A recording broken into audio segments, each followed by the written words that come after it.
using mass activation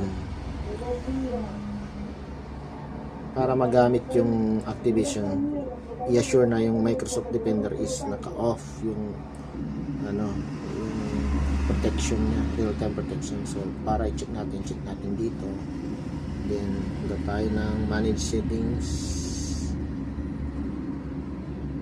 real-time protection, off muna siya.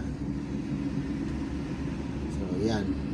Then mayroon na tayong na-download dito na kung wala pa, download siya.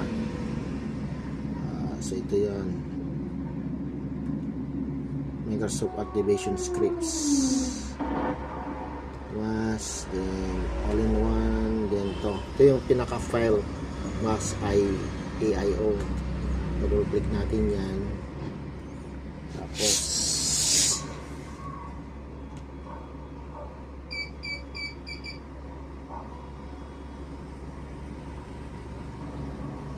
sa menu HWID.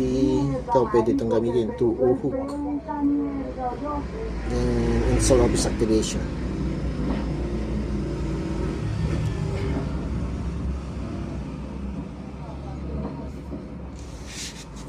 Yan, initializing. Dapat connected tayo sa internet. Isa pala yun sa mga requirements. Active tayo. Ayan.